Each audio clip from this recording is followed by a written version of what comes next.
Okay, so we are doing problems from chapter 16. This problem says scouts at a camp shake the rope bridge they have just crossed and observe the wave crests to be 8 meters apart. If they shake the bridge twice per second, what is the propagation speed of the wave? So here's how the bridge looks, and this distance is 8 meters, and that's the wavelength. So the wavelength of the wave is 8 meters, and they're shaking it twice per second. Okay, so frequency is 2 hertz, and the velocity of a wave is frequency times wavelength.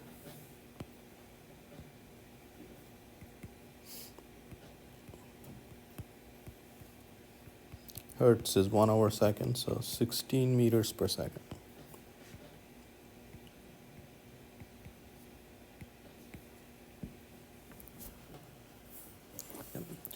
What is the fastest a person can run?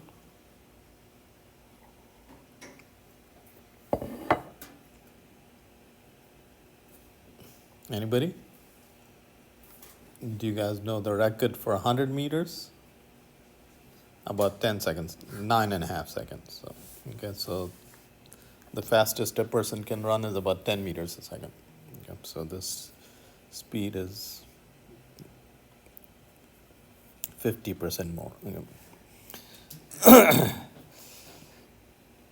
What is the wavelength of an earthquake that shakes you with a frequency of 10 hertz?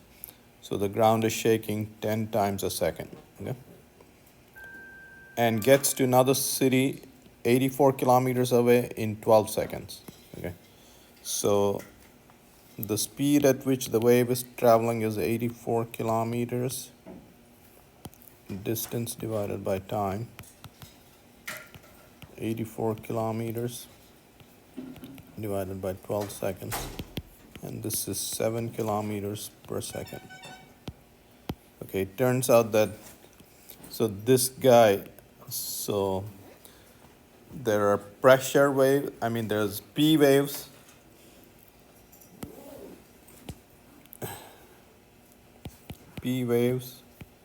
which are longitudinal, and S waves. So there are these are the two kinds of earthquake waves, and which are transverse waves. Okay. And the velocity of the P waves is about 7 kilometers a second. So these are P waves, okay, longitudinal waves. And the velocity of S waves is about 4 to 5 kilometers a second. Anyway, this is not relevant to the problem. Okay. So there's the velocity of the wave. What is the wavelength of the? Okay, so velocity is frequency times wavelength. Wavelength is velocity divided by frequency. Velocity is, now watch this, I'm not doing SI units, but frequency is 10 hertz. Okay, the seconds cancel, and what you get is wavelength in kilometers. So lambda is 0.7 kilometers. Okay. So the wavelength of this wave is roughly from here to the mall. Okay.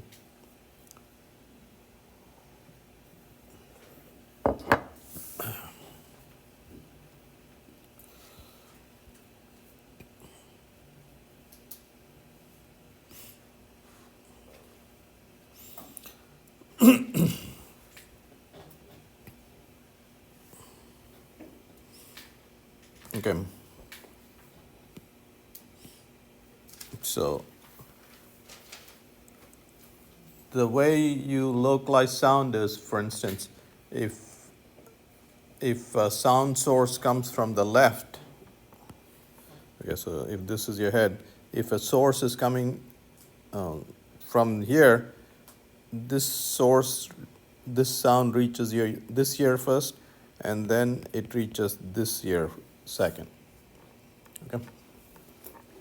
And since this sound is reached later, you can tell that the source is on this side. Okay. But this time delay has to be,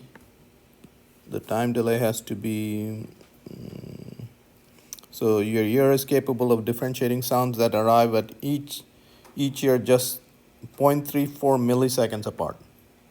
Okay, so if this delay is 0.34 milliseconds, then your brain can tell that you heard this first and this second.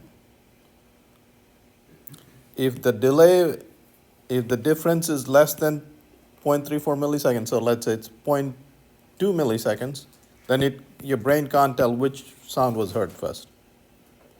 And if you can't tell which sound was heard first, then, your brain would think it's either there or there. Okay? You can't tell where the sound is from. All right, so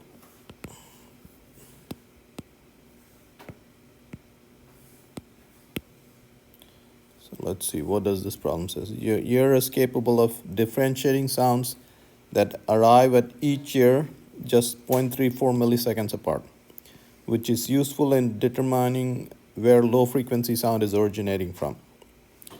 Suppose a low-frequency sound source is placed to the right of a person whose ears are approximately 18 centimeters apart, and the speed of sound generated is 340 meters per second. So that's the speed of sound in air.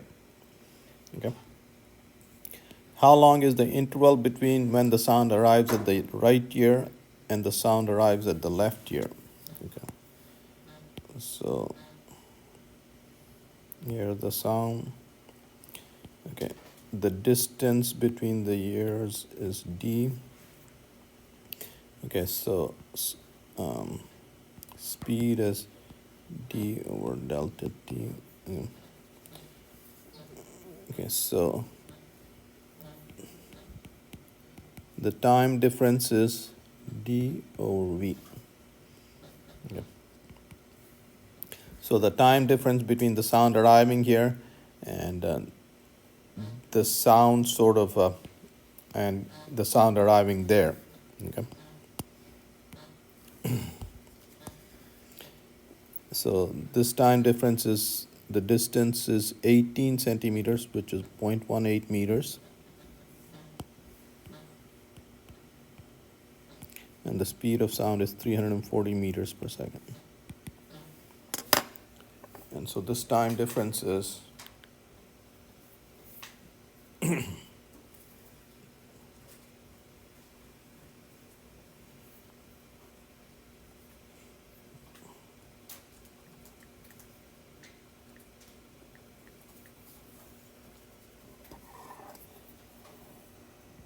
0.53 milliseconds. Okay, so it's 0.53 into 10 minus 3 seconds, which is 0.53 milliseconds. Okay, so this time interval is long enough for your brain to tell that there were two different arrival times, and your brain can locate the sound. Okay, now watch this. So this is the time difference. Remember, this can't get below 0.3 milliseconds, a third of a millisecond. Now, if the speed of sound increased, then that time difference will decrease.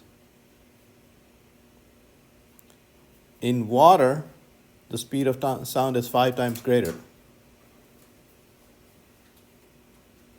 So that time difference decreases by a factor of 5. It becomes 0.1 milliseconds. So underwater, you can't tell what direction the sound is coming from. Okay. So if you're swimming underwater and there's a boat coming at you, manatees swim slow to begin with, and then they can't tell where the stuff is coming from. All right, so assume the same person were scuba diving and a low frequency sound source was to the right of the scuba diver. How long is the interval between when the sound arrives at the right ear and the sound arrives at the left ear if the speed of sound in water is 1500 meters per second? Okay, so in part B, the time interval now is d over v, which is 0.18 meters divided by 1500 meters per second.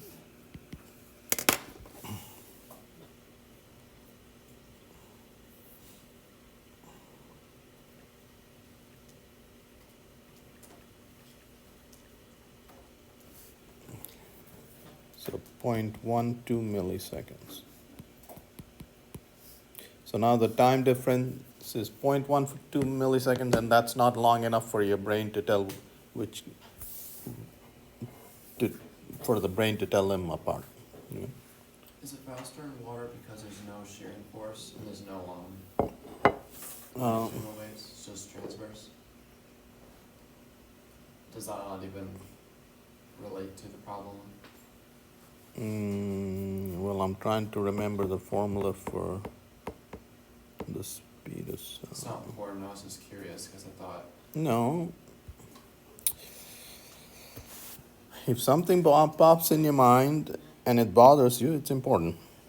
Okay? And there's always a good reason. Whether I can tell it or not, that's a different story. I think that's the speed of sound in a fluid. The bulk modulus of water is much higher. Even though the density is 1,000 times higher, the bulk modulus is much, much higher than air. So the speed of sound in fluid is higher. Thanks. Yeah. All right.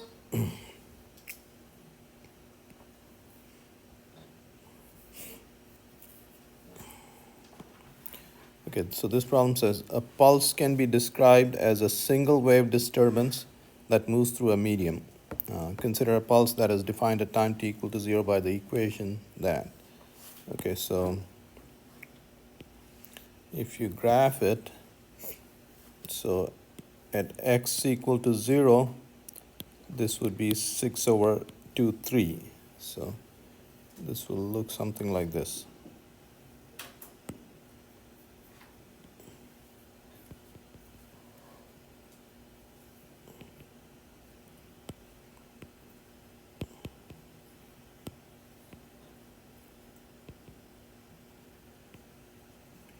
Okay, so this is y x t equal to 0. Centered around x equal to 0. The pulse moves with a velocity v equal to 3 meters per second in the positive x direction. What is the amplitude of the pulse? So the amplitude of the pulse is, this is the amplitude of the pulse, and the amplitude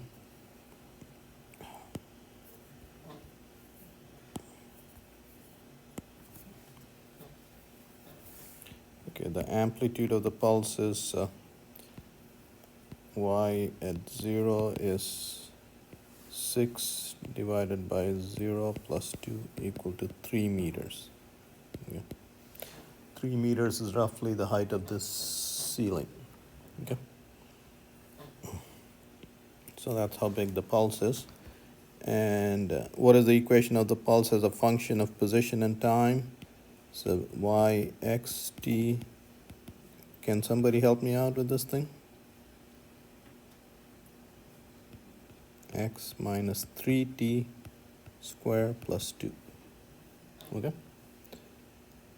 So that's the pulse traveling to the right at 3 meters per second. There's the velocity. Okay? Where is the pulse centered at 5 seconds? Okay, so at 5 seconds, it's centered at x equal to v times t, 3 meters per second, times 5 seconds, 15 meters. Okay, so what that means is this is at t equal to 0, This is at t equal to 55 seconds. And this is x equal to 15 meters. Okay.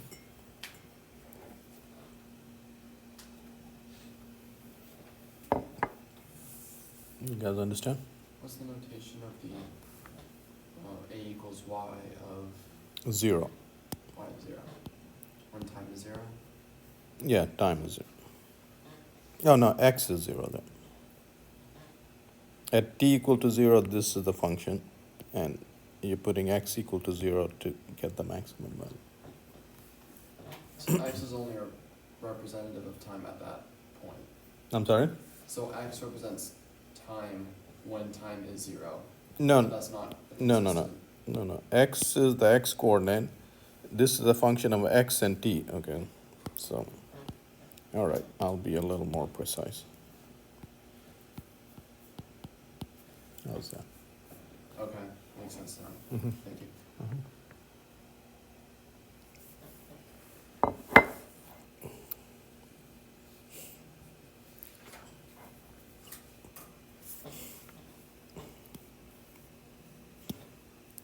See, you didn't realize this. You have two jobs, to learn and to keep your teacher on their toes. All right. So a pulse is defined as yx of t equal to e to the power minus 3 to the power of x minus 2t. So there is the velocity of the pulse. Okay. Again, this pulse looks similar to that pulse, except that it's falling much more sharply. Okay. So you can plot this using a graphical programming. So there's the velocity of the pulse. And which way is it traveling? To the right. To the right. Very good. Okay, it's x. If that was x plus 2t, that would be traveling to the left. Okay. Use a spreadsheet or other computer program to plot the pulse as the height of medium, y as a function of x. Plot the pulse at time t equal to 0 and t equal to 3 seconds on the same graph. Where is the pulse centered at 3 seconds? At 3 seconds, it's centered at 6 meters. Okay. So I'm just going to roughly draw this again.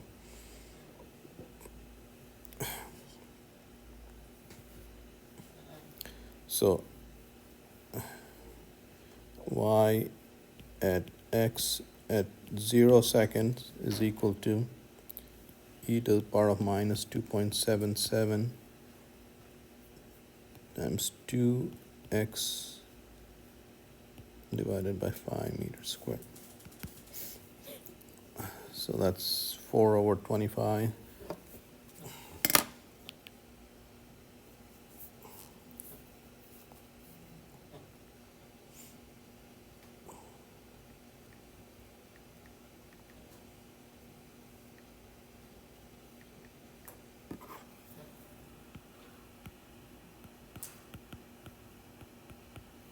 Okay.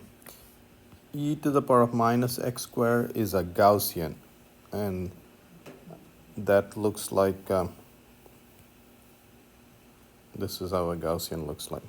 Okay.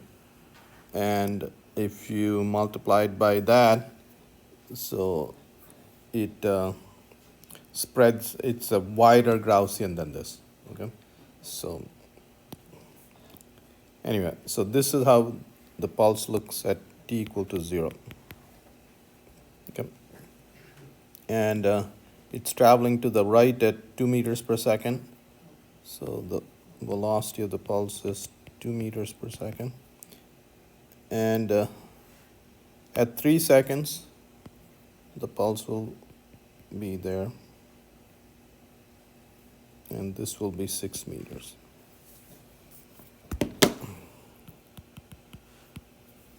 Okay. You guys understanding this?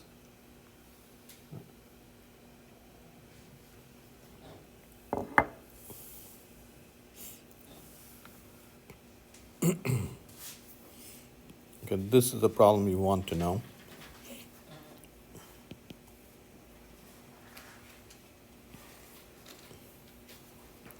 Okay, a wave is modeled with the function yxt equal to 0.25 meters, cosine 0.3, there's the wave number, x minus, there's the angular frequency t plus phi. Find the amplitude, wave number, and all those quantities, okay? So here's the standard form for a wave, for a sine or a cosine wave.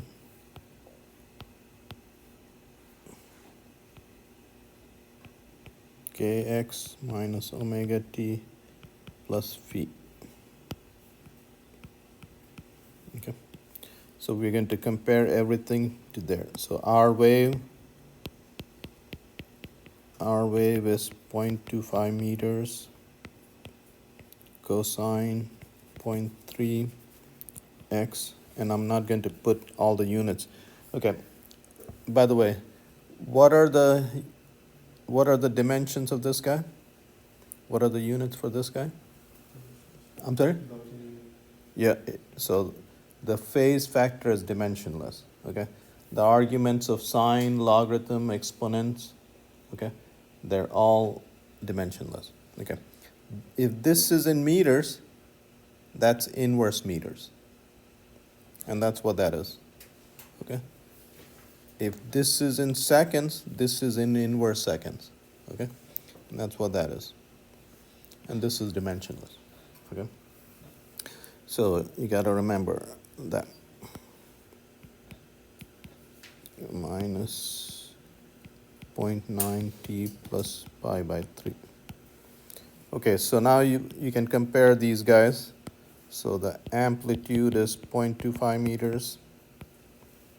The wave number is 0.3 per meter. Okay, omega is 0.9, 1 over second. Phase factor is pi by 3. Okay, and then the phase shift is that wavelength. So amplitude is A, B, C, E. Wave speed is omega by K, which is 0.9.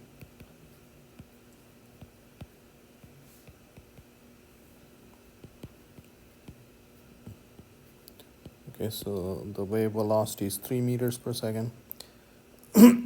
Wavelength, K is equal to 2 pi wavelength. So wavelength is equal to 2 pi over K.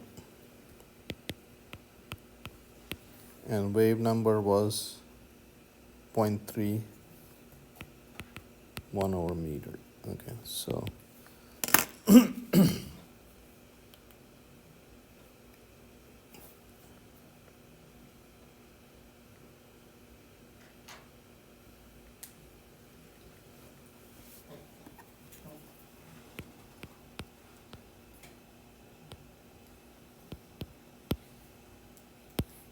the wavelength is 20 meters, which is roughly the width of this room. Yep.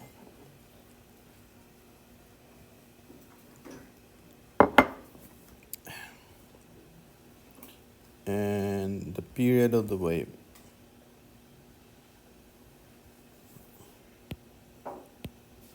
Omega is 2 pi f. So f is omega over 2 pi, which is, what is omega? 0.9, 2 pi. So frequency is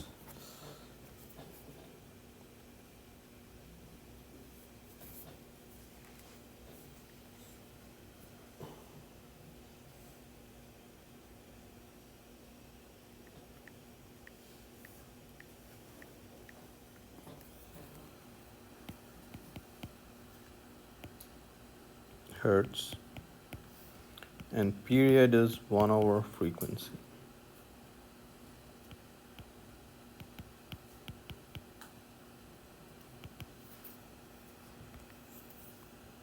7 seconds.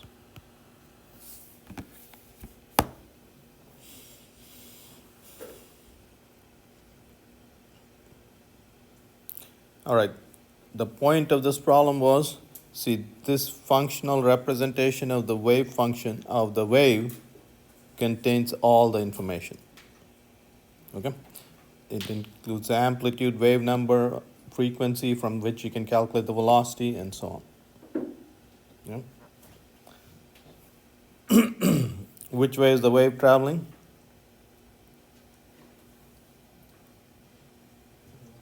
I'm sorry? Yep. The negative sign tells you it's traveling to the right. Here's how you remember it. As time increases, you have to move to the right to keep the phase constant. Okay?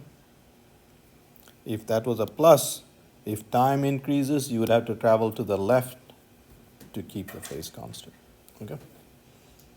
You guys understanding this? Or a physics fatigue has set in? Okay. A piano wire has a linear mass density of 4.95 times 10 to the minus 3 kilograms per meter. Under what tension must the string be kept to produce waves with a wave speed of 500 meters per second? Okay, on a string or on a wire, the wave velocity is given by the tension divided by mass per unit length. Okay, so you have V square equal to tension divided by mu. So tension is mu times V squared. So the tension you want is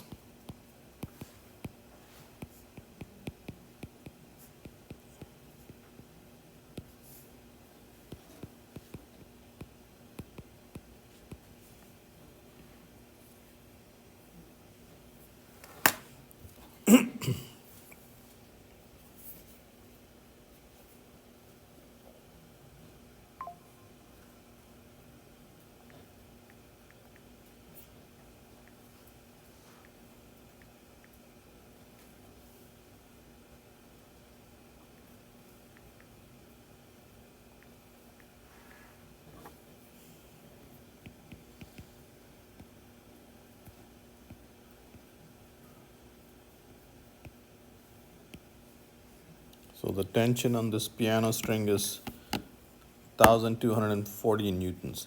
That's roughly the weight of 2 people. So all those piano strings are under quite a bit of tension. Yep.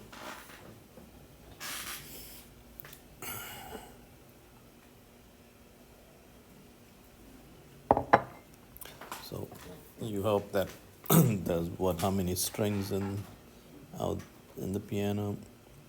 Well, 80, 90 strings, each under that tension. That metal plate had better not snap. Okay.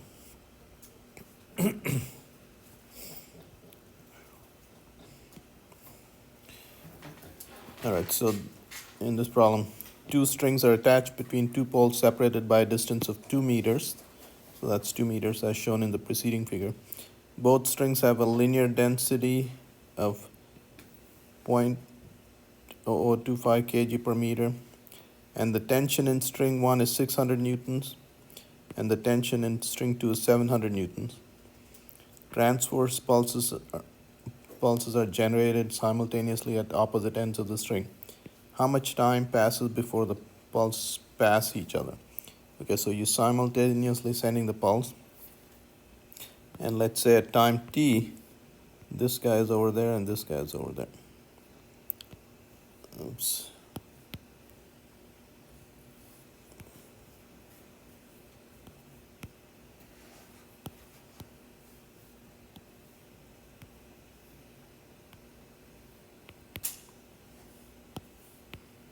So they're at the same location at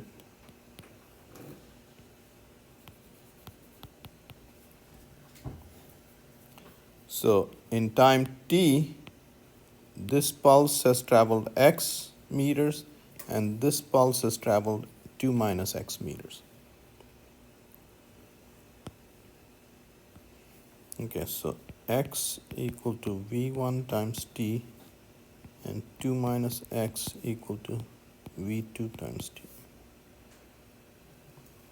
Okay. So if we add the two equations, 2 equal to v1 plus v2 times t. So t is equal to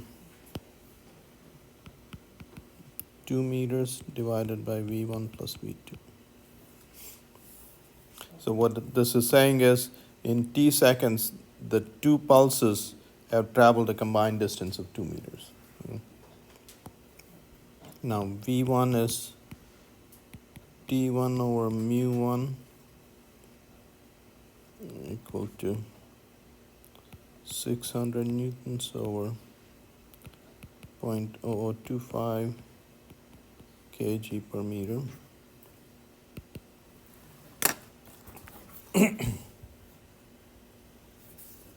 And this works out too.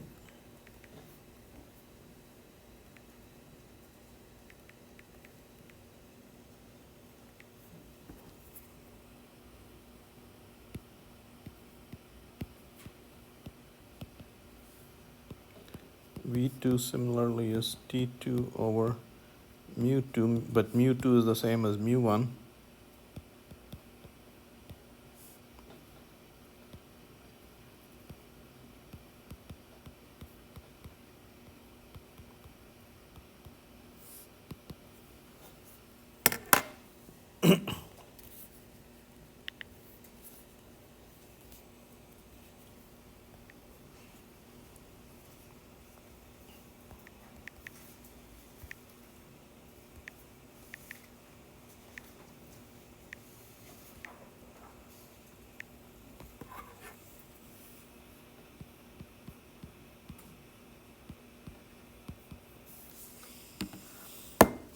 All right, so there are the velocities, and so the pulses meet at t equal to 2 meters divided by 480.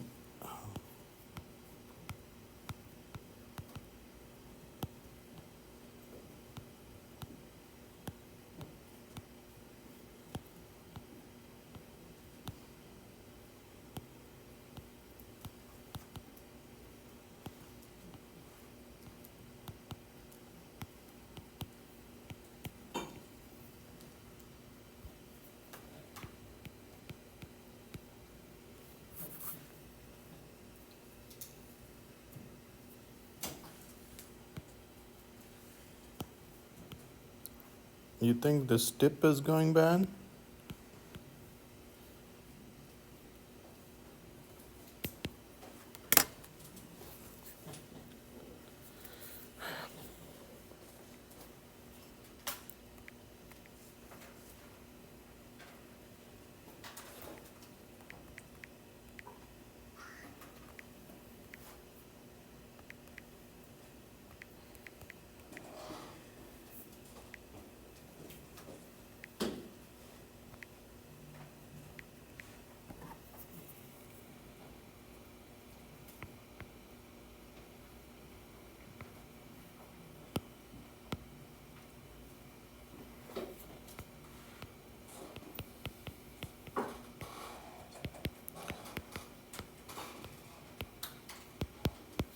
Okay, so they meet roughly about 2 milliseconds late. Okay.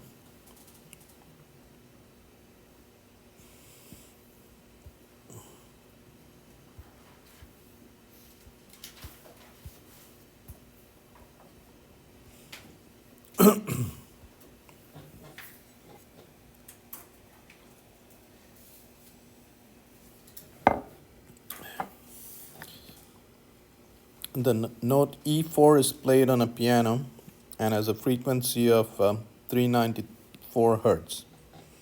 If the linear mass density of this string of the string of the piano is mu equal to that, and the string is under a tension of 1,000 newtons, what is the speed of the wave on the string and the wavelength of the wave? So the speed is tension divided by mu, and it's under 1,000 Newton tension, 0.012 kg per meter. So the speed of the wave is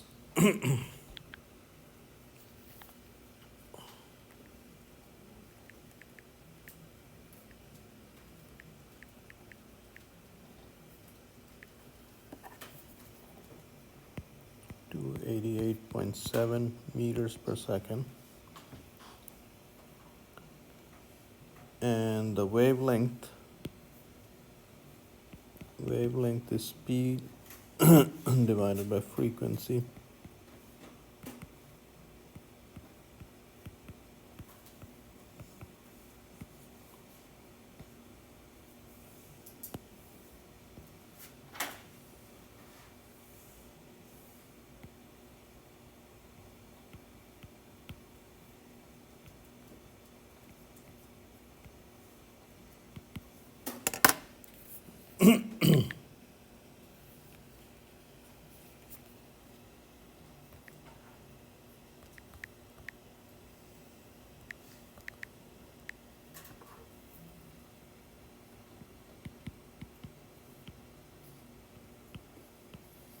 So the wavelength is 0.73 meters. Okay.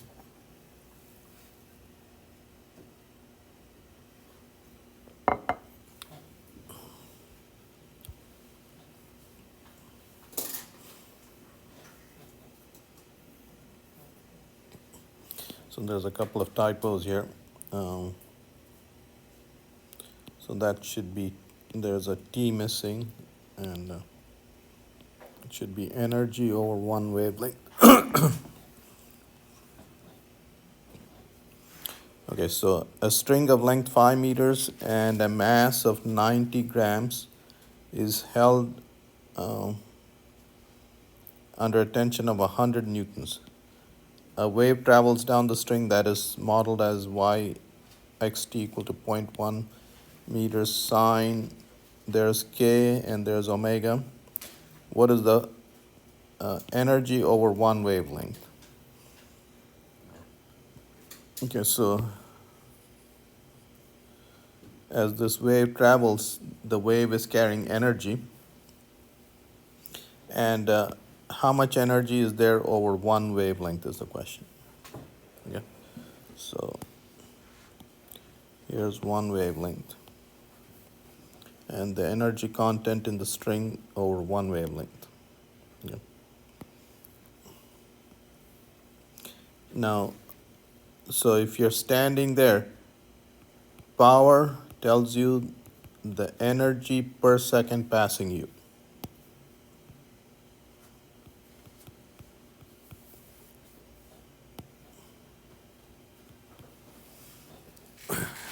Okay. And that, the formula is, here's the formula, where is the formula?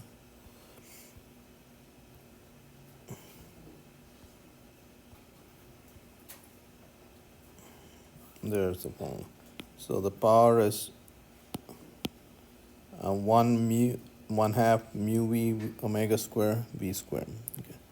So the power is 1/2 mu v a square omega square.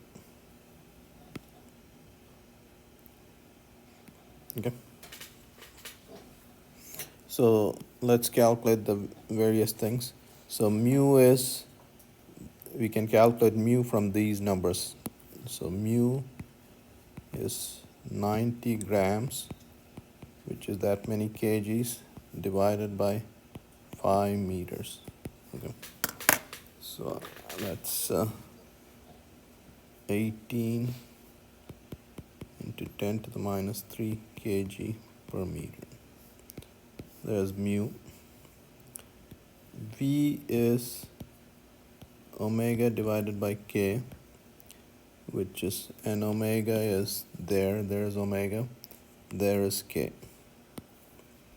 So 1170.1 1/second, 0.4 1/meter.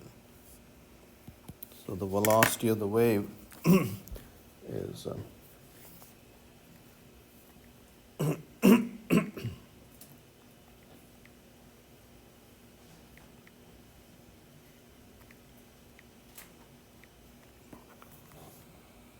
2,925.3 meters per second. So there's the velocity of the wave.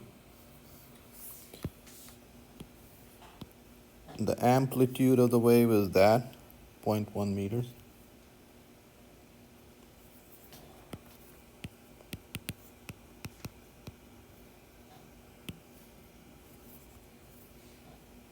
And the angular frequency is that.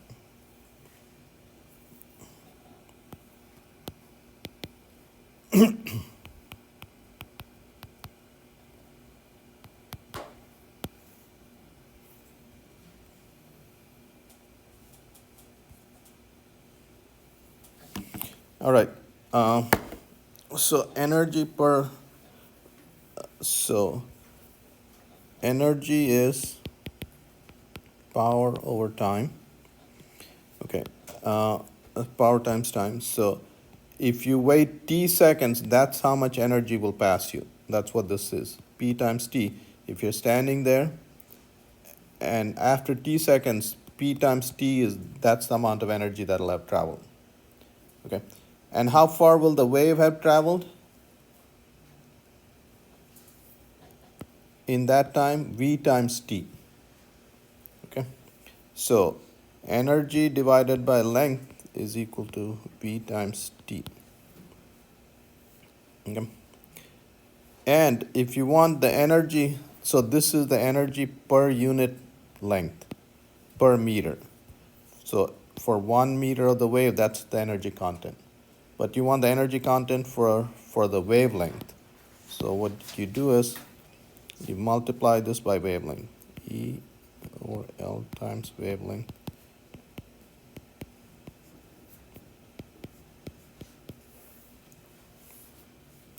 The T cancels. Okay.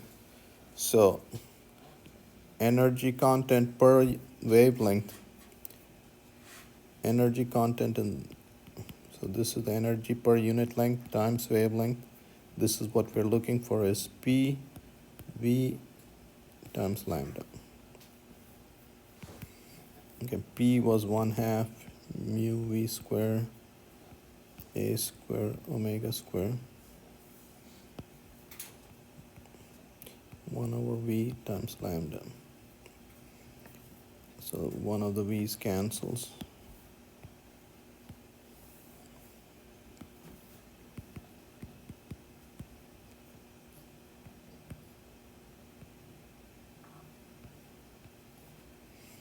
And lambda is, we'll write it in terms of K.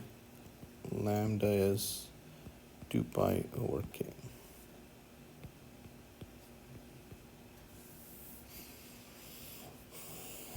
All right. Now we can fill in everything. Okay.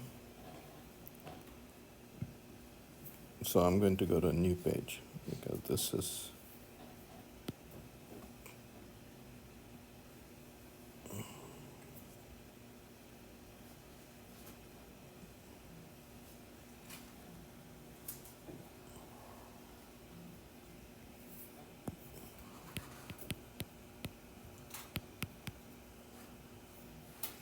okay. Again, what is this guy?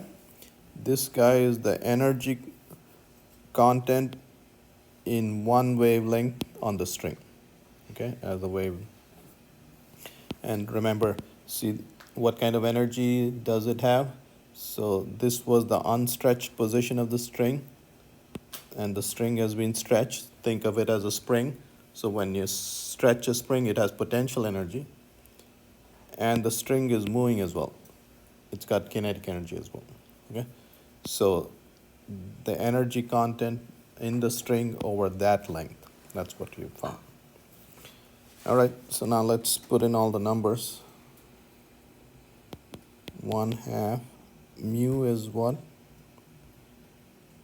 18 times 10 to the minus kg per meter. Velocity is, what did we find for the velocity?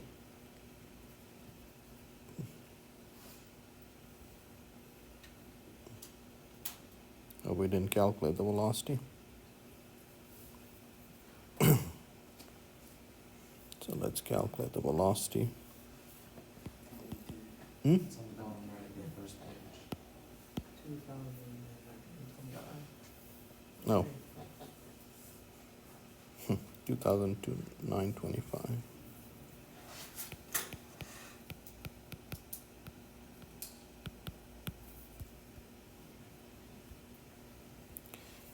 All right. Amplitude is 0.1 meters, 0.01 meters. Amplitude is 0.01 meters.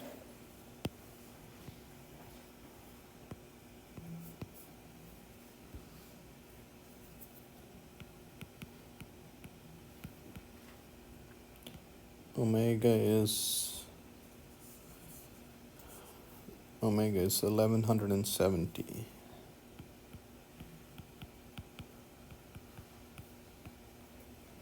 And then 2 pi divided by k. K is, there is k, 0.4. How did the velocity stay in your function after you divided it by the velocity? Yeah, because you have it squared, right? But is that the power function rewritten? Because I remember it being one power. So it stayed because it was a square, so this does not belong there.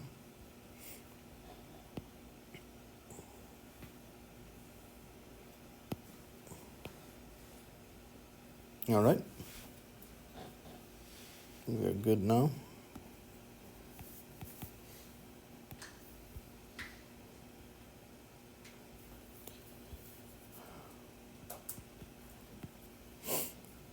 Okay. All right, so we have everything now.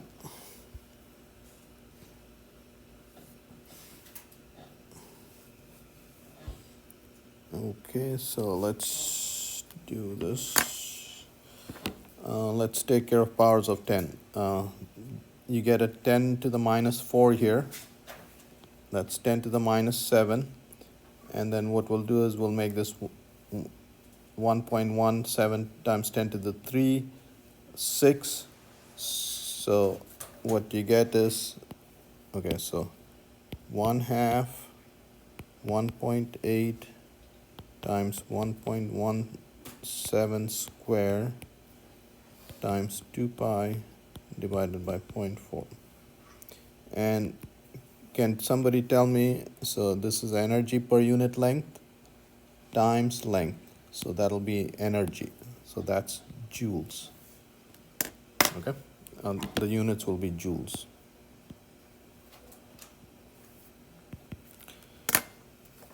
All right, so what we're saying is, okay, so if you guys have seen people skip jump rope, how much energy is in that rope in one wavelength? That's roughly what we're calculating, okay?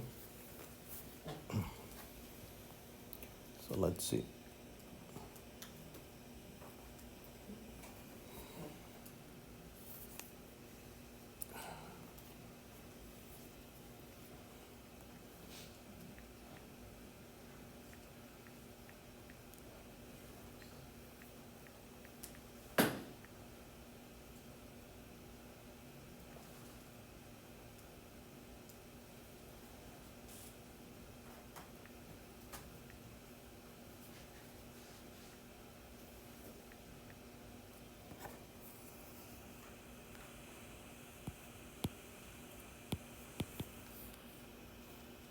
.6 joules.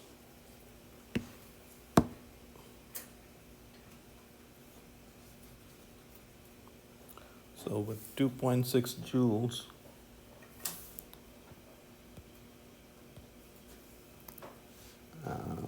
so let's say 16.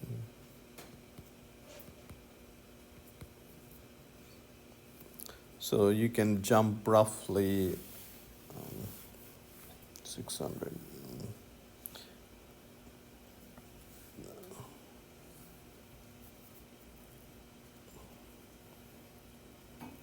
6.3 centimeters. You can jump about 4 millimeters. Okay. So that's what you could do. That's the energy in the rope. Okay.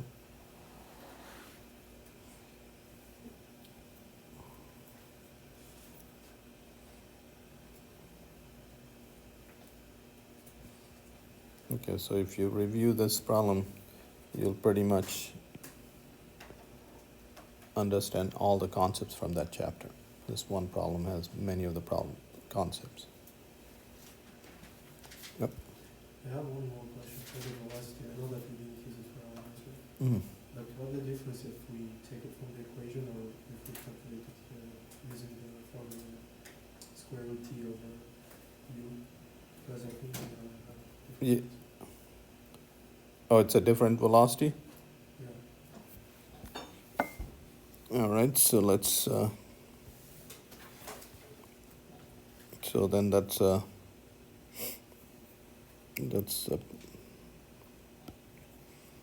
velocity calculating from the,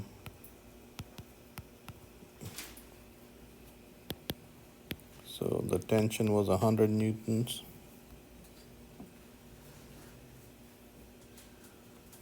And mu was 18 point.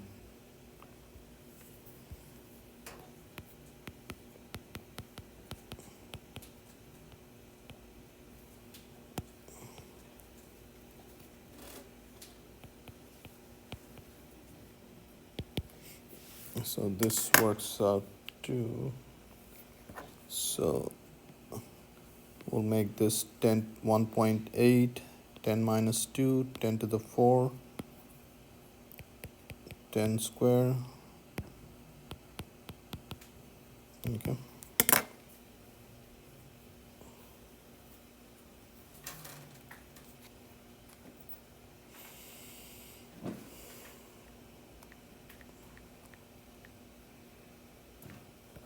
So the velocity is 0.74.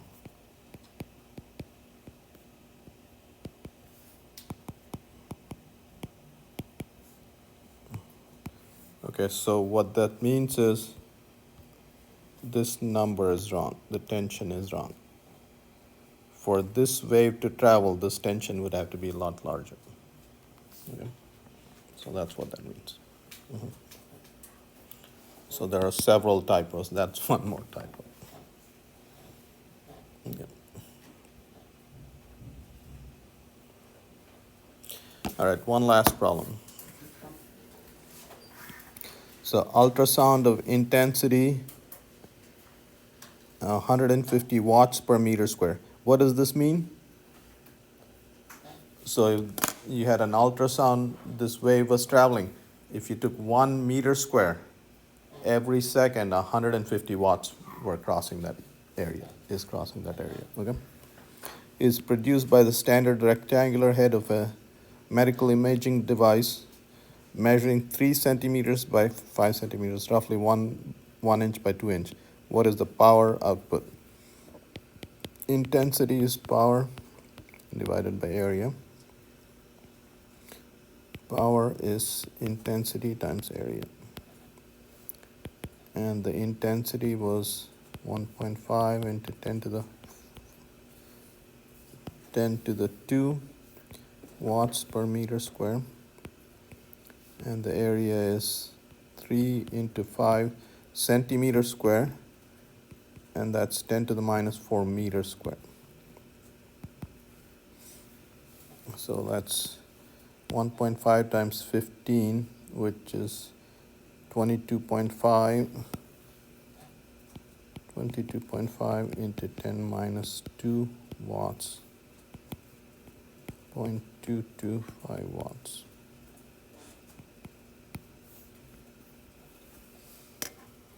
Okay. So that's the power output.